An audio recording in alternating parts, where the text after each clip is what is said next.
के कथा का दूसरा अध्याय। सूतक जी बोले, हे ऋषियों, जिसने पहले समय में इस व्रत को किया है उसका इतिहास कहता हूँ, ध्यान से सुनो। सुंदर काशीपुरी नगरी में एक अत्यंत निर्धन ब्राह्मण रहता था। वह भूखा प्यासा से बेचैन हुआ नित्य पृथ्वी पर घूमता था।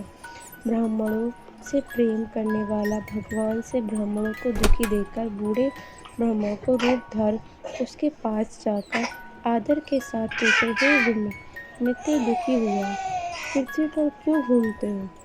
हे श्रेष्ठ ब्राह्मण, ये सब मुझसे कहो, मैं सुनना चाहता हूँ। ब्राह्मण बोले, मैं नंदन ब्राह्मण हूँ, भिक्षा के लिए पृथ्वी पर फिरता हूँ। हे भगवान, यदि आप इसका उपाय जानते हो तो कृपा कर कहो। वृद्ध ब्राह्मण बोला कि सत्यनारायण भगवान मनोवांछित फल देने वाले हैं, इसके लिए हे ब्राह्मण, तू उनका पूजन कर तथा जिसके करने से मनुष्य सब दुखों से मुक्ति पा सकता है।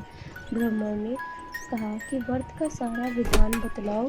बूढ़े ब्राह्मण को रूप धारण करने वाले सत्यनारायण भगवान का अंतर्ध्यान हो गया। जिस व्रत को वृद्ध ब्राह्मण ने बतलाया है कि मैं उसको करूँगा, यह निश्चित करने पर उसे रात में नींद भी नहीं आई। वह सवेरे उठा, सत्यनारायण के व्रत का निश्चय कर भिक्षा के लिए चला।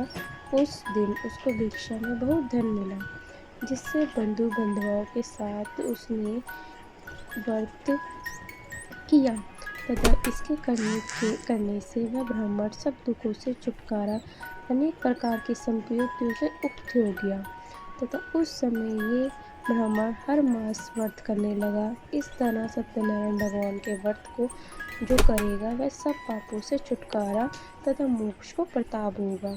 आगे जो पृथ्वी पर सत्यनारायण का व्रत करेगा वह मनुष्य सब दुखों से छुटकारा मिलेगा तथा इस तरह नारायण जी पृथ्वी पर सत्यनारायण का व्रत करेगा वह मनुष्य सब दुखों से छूट जाएगा। ये बताते हुए सूतक जी बोलते हैं कि वह सब हम कथा सुनना चाहते हैं जिन्होंने ये पृथ्वी पर इस व्रत को रखा तथा आगे बताते हुए कहते हैं कि एक समय एक ब्राह्मण धन और ऐश्वर्य के अनुसार बंधु बंधुओं के साथ व्रत करने को तैयार हुआ।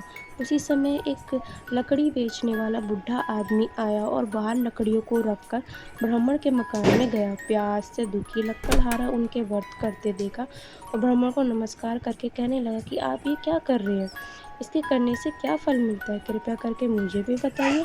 ब्राह्मण ने कहा, हम सबको मनोकामना को पूरा करने वाला ये सत्यनारायण का भगवान का व्रत है। इनकी ही कृपा से मेरे यहाँ धन धान्य आदि में वृद्धि हुई है। तथा ब्राह्मण ने इस व्रत को बारे में जानकर लकड़हारा बहुत प्रसन्न हुआ। चरणामृत लिए खाना के बाद अपने घर को गया।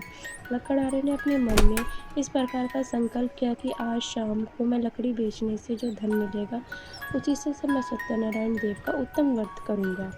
ये मन में विचार कर वह बूढ़ा आदमी लकड़ियों को अपने सिर पर रखकर जिस नगर में धनवान लोग रहते थे वहाँ ऐसे नगर में गया। उस रोज वहाँ पर उसने उन लकड़ियों को दाम पहले दिनों से 4 गुना बेचा तथा सब बूढ़े लकड़हार दाम ले और अति प्रसन्न होकर पके केलों की फली तथा शक्कर, घी, दूध, दही और गेहूं का चूर्ण इत्यादि सत्यनारायण भगवान के व्रत की कुल सामग्री लेकर अपने घर गया। फिर उसने अपने भाइयों को बुलाकर विधि के साथ भगवान जी का पूजन कर और व्रत किया। उस व्रत के प्रभाव से वह बूढ़ा लकड़हारा धन, पुत्र आदि से युक्त हुआ और संसार के समस्त सुखों भोग कर वैकुंठ धाम चला गया। कथा का दूसरा अध्याय यहाँ समाप्त होता है।